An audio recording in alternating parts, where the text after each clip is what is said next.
ये बात उन दिनों की है जब एक लड़की हाई स्कूल में पढ़ती थी और उस स्कूल के अंदर, उस विद्यालय के अंदर कौन ऐसा छात्र था, कौन ऐसी छात्रा थी जो उस लड़की से दोस्ती नहीं करना चाहती थी।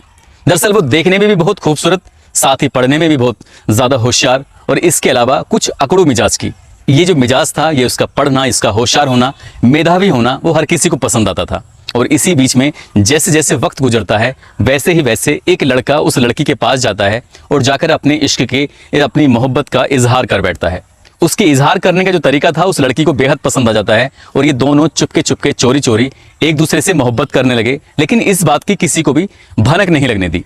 तभी दोनों ने एक दूसरे से वादा किया कि जिएंगे साथ, मरेंगे साथ। लेकिन ये वादा कर लेते हैं, साथ ही एक और वादा होता है कि जब तुम कामयाब हो जाओगे तभी हम इस प्यार को आगे बढ़ाएंगे। लड़का कामयाब जरूर होता है, लेकिन कामयाब होने के बाद दोनों शादी करते हैं और शादी के बाद जो इन दोनों का खौफनाक अंत जो होता है, उस अंत की गूंज न केवल उस जिले में गूंजती है बल्कि आसपास के प्रदेशों में भी गूंज जाती है कि कोई व्यक्ति जो हमें बचपन से पालता है, बचपन से पोसता है, हमारी छोटी छोटी जरूरतों का ख्याल रखता है, आखिरकार वो इतना क्रूर कैसे हो सकता है। आज की कहानी आपको परेशान कर सकती है, आपके रोंगटे खड़े कर सकती है। आदाब, नमस्कार, सत श्री अकाल। मैं उस्मान सैफी। आज की जो सच्ची घटना मैं आपको सुनाने जा रहा हूं, ये सच्ची घटना है उत्तर प्रदेश का एक जिला है गाजीपुर और इसी जिले का एक थाना लगता है खानपुर। बात कर रहा हूं 22 फरवरी 2021 की सुबह लगभग 6:30 बजे के आसपास। इसी थाना क्षेत्र का एक गांव लगता है रामपुर। दरअसल टंकी के पास एक लड़का जो कि खून से लथपथ है, गंभीर रूप से घायल हो चुका है। तभी रास्ते से गुजर रहे लोगों की उस लड़के पर नजर पहुंचती है। तभी कुछ लोग 112 नंबर पर फोन करते हैं और पुलिस को सुबह सुबह सूचना देते हैं कि यहाँ पर एक लड़का घायल अवस्था में पड़ा हुआ है। जैसे ही पुलिस मौके पर पहुंचती है तो लड़के के हाथ में एक पिस्टल लगी हुई है, सर पर गोली लगी हुई थी, साथ ही पैर के पास में एक और पिस्टल पड़ी हुई है। प्रथम दृश्य देखते ही ऐसा लग रहा था जैसे लड़का अपनी जिंदगी से तंग आ चुका है और इसने अपने आप को खत्म करने की कोशिश की है। वो तड़प रहा है, सिसक रहा है, जिंदगी जीने के लिए शायद अपील कर रहा था, कोशिश कर रहा था, लेकिन शायद कब से पड़ा है इस बात की किसी को भनक नहीं थी। तुरंत ही पुलिस वालों ने उसको जल्दी से अपनी जीप में डाला और नजदीकी जो हॉस्पिटल था वहां पर उसको एडमिट कराया गया। लेकिन डॉक्टरों ने कहा कि इसकी हालत बहुत ज्यादा गंभीर है, इसको हायर मेडिकल सेंटर रेफर किया जाता है। वो ट्रामा सेंटर वाराणसी में रेफर किया जाता है, लेकिन वो ज्यादा देर तक जीवित नहीं रह पाता। डॉक्टर उसको मृत घोषित कर देते हैं।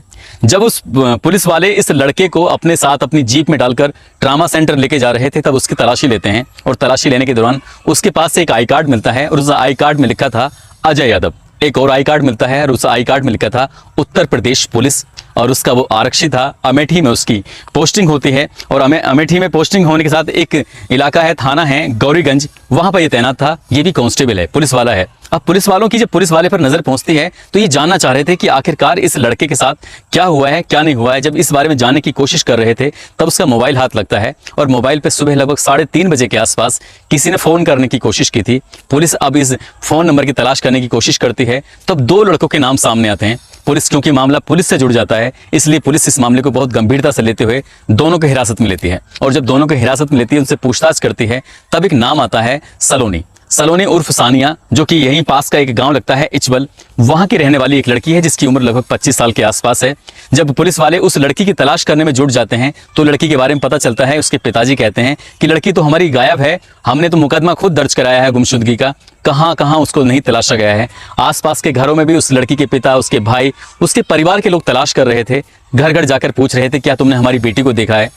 तमाम कोशिशों के बावजूद भी वो लड़की किसी को मिलती नहीं है और पुलिस भी पूरे घर की तलाशी लेती है। पूरे घर की तलाशी लेने के बाद भी वो लड़की कहीं भी हाथ नहीं आती है। जब वक्त गुजरने लगता है तभी कोई व्यक्ति, कोई मुखबिर पुलिस को सूचना देता है कि लड़की इसी घर के अंदर है, लेकिन लड़की कहाँ है इस बात का पता नहीं चलता।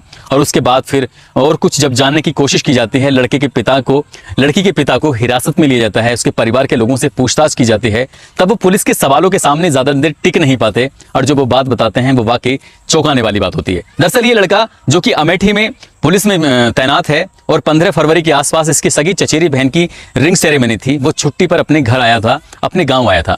तभी इस लड़की के पिता, सोनाली के पिता, अपनी ही बेटी से फोन पर ये बोलते हैं कि अभी के अभी तुम अजय यादव को मैसेज करो, उसे फोन करो और उसे अपने घर पे बुलवाओ।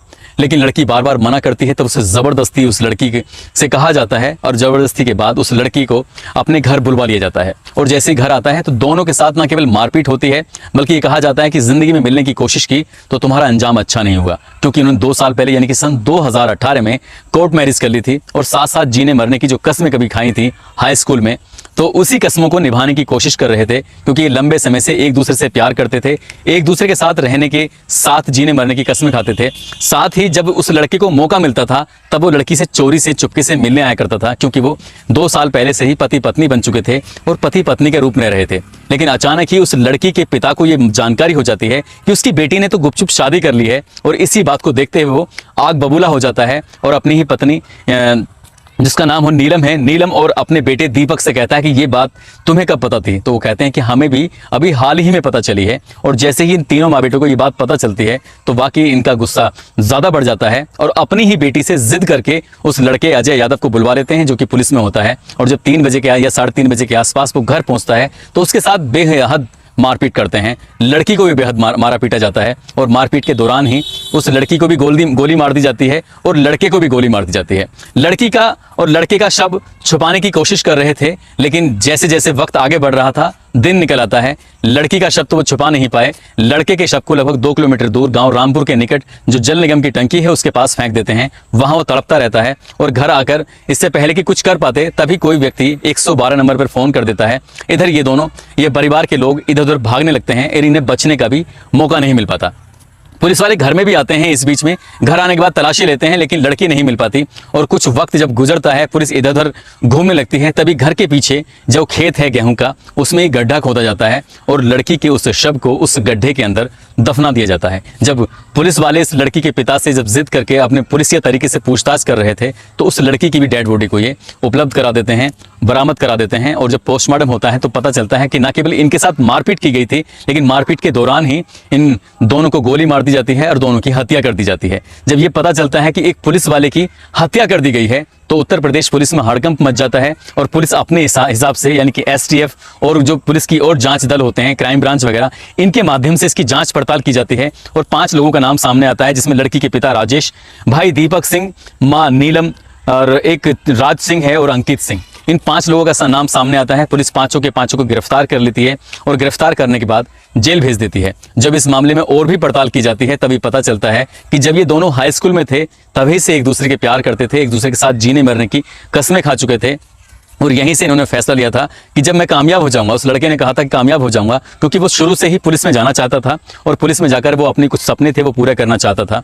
इसी बीच में दूसरा सपना ये था उस लड़की से जो प्यार करता था। और जैसे ही वो कामयाब होता है, जैसे ही उसकी नौकरी 2017 में लगती है, तुरंत ही वो लड़की के पास जाता है, उसका हाथ मांगता है, कहता है कि मैं तुमसे शादी करना चाहता हूँ। और वो दोनों एक दूसरे से तभी कोर्ट मैरिज कर लेते हैं। लेकिन उन्हें मालूम था कि परिवार इस रिश्ते को कभी भी इजाजत नहीं देगा, कभी भी मंजूरी नहीं देगा, इसलिए वो गुपचुप तरीके से मिलते थे। लेकिन जब घर वालों को जैसे ही मालूम होता है वैसे ही इन दोनों का खौफनाक तरीके से कत्ल कर देते हैं और वो सिपाही भी और वो लड़की हमेशा हमेशा के लिए इस दुनिया से चले जाते हैं। साथ ही 5 लोग वो पुलिस उन्हें पकड़कर गिरफ्तार करके जेल भेज देती है, जो आज भी सलाखों के पीछे अपनी जिंदगी बिता रहे हैं और वहीं शायद अपनी जिंदगी बिताएंगे।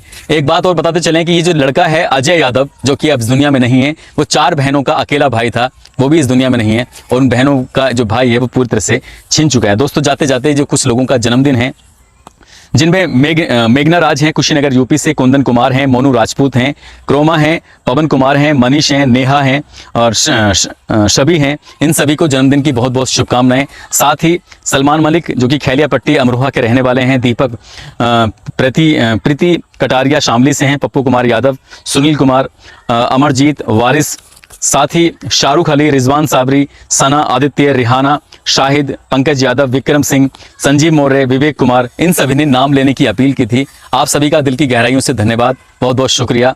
दोस्तों, इस कहानी को सुनाने का उद्देश्य किसी को परेशान करना नहीं है, किसी का दिल दुखाना नहीं है, बल्कि आपको जागरूक करना है, आपको सचेत करना है। आज भी इस जमाने में भी बड़ी हैरान करने वाली बात यह है, जब हम 21वीं सदी की ओर बात करते हैं तब लोग आज भी जाति और धर्म के मामलों में बहुत बुरी तरह से उलझे हुए हैं, फंसे हुए हैं।